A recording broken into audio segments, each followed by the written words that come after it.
I watch episode 18 of Pokemon every year because I watch every episode of Pokemon every year, and for no other reason. Episode 18, Beauty and the Beach, is the first of many banned episodes, aired only twice in the US, both times censored and shortened. But with the internet and a little extra effort that's completely legal, I am able to endure this episode in its original entirety. Offered a needed respite after the three-part nightmare, Ash and Brock escape their iconic attire to enjoy the ocean recreationally. Misty also appears in her swimsuit, confusing Ash and Brock, who feel the need to acknowledge their friend's femininity. Conflicted, they make crude comments, to which Misty counters with a well-earned concussion. Ash experiences drowning for the third episode in a row. Continuing their vacation, Ash partakes in one of his favorite activities outside of training Pokemon, vehicular theft. 2 episodes after being trapped on a sinking ship, they tempt fate aboard another ocean vessel. Also unaffected by their immediate past trauma, the evildoers lurk below, debuting their new submersible. Tempting fate and coercing destiny, their plotlines collide head-on. They crash the private property into other private property, where Ash and friends encounter Mo,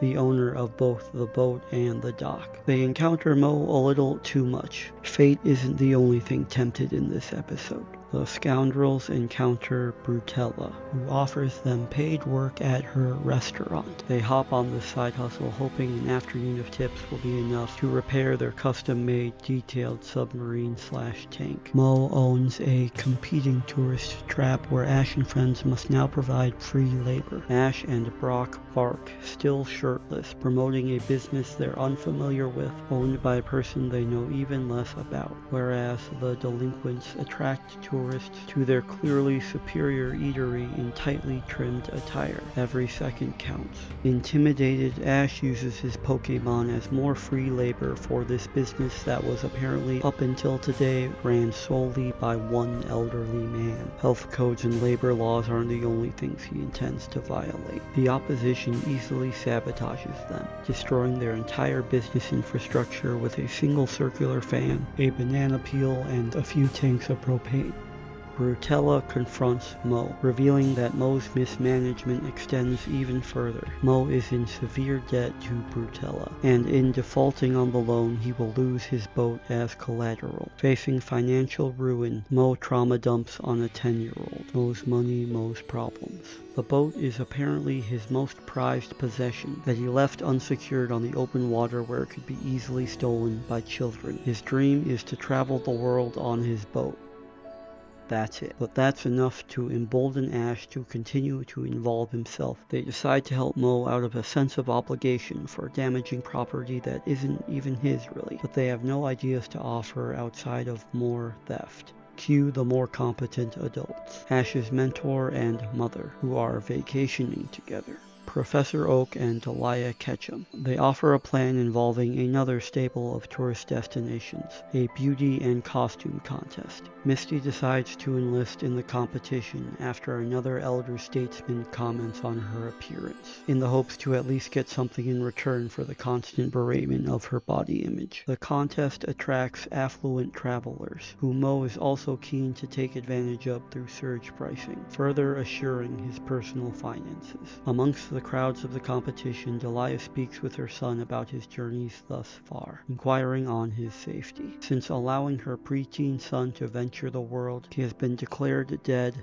assailed by multiple wild Pokemon, and continues to be constantly pursued by criminals, all of which unbeknownst to her. Mo answers for him, consoling the single mother enjoying her newfound free time that he has been exploiting her son for free labor. Ash's adventures will never be knownst to her. Brock, ever eager to embody sexual deviance, acts as the announcer for the event. He was born for this. The first contestant is Misty, who puts herself on display to earn demand money for a grown man she just met. She hesitantly poses in front of an audience of adult men who traveled hundreds of miles to a tropical island to gaze upon a 10-year-old girl in a swimsuit. This isn't the part that they cut from the episode. The scene subject to censorship involves James being beautiful, cross-dressing, as he has done in earlier episodes without controversy. He has disguised himself in drag before. The only difference is that in this case it isn't a disguise. There is no ulterior ruse, no scheme in place outside of appearing beautiful alongside his partner, seeking acceptance without deception. But it is also yet another instance where Misty's physical appearance is criticized, and this flaunting of bottoms is too raunchy for our fragile Western sensibilities.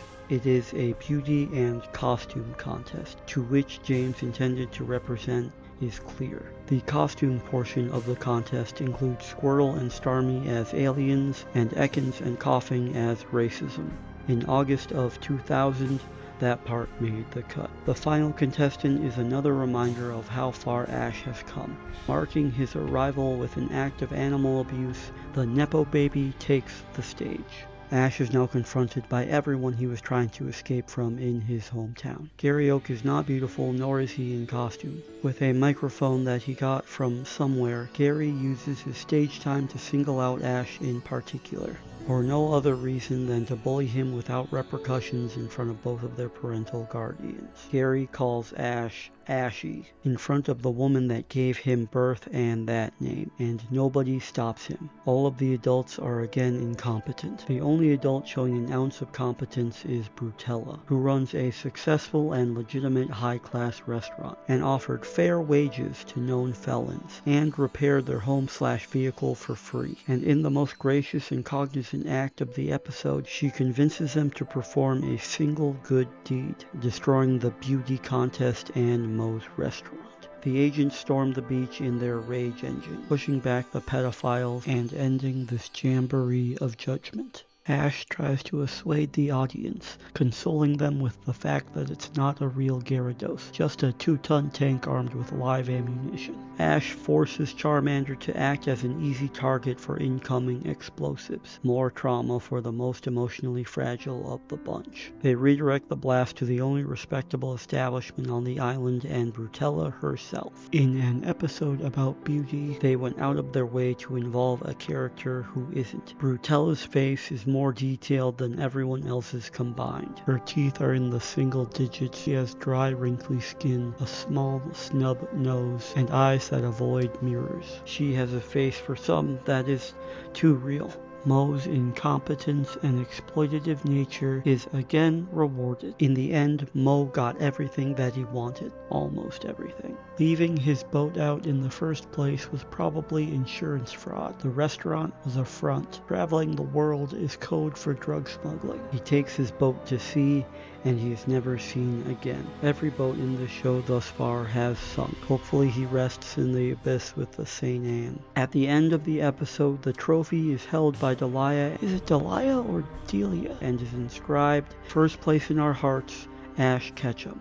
He won for protecting the status quo. But the original Japanese version bears a different inscription.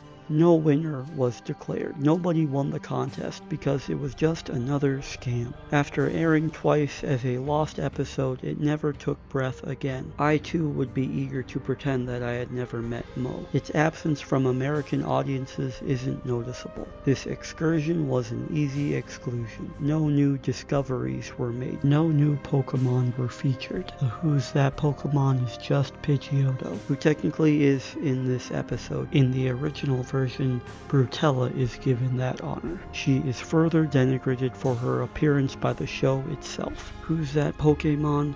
A human being with feelings. Brutella did nothing wrong. Brutella is the only person in this episode that doesn't judge Misty's appearance, and her altruistic intentions are met with open violence by those whose only standards concern beauty. The beach is only for the beautiful. It is a place where the expectation of allure and appeal are inescapable, its awareness shifting the self-image as easily as the sand. The constant barrage of criticism and judgment crashing like the waves against the already existing internal comparison of the observed world to the known self that begins in adolescence and ends never. Are you there, Arceus? It's me, Misty. With her friends, she walks along the beach, away from this episode.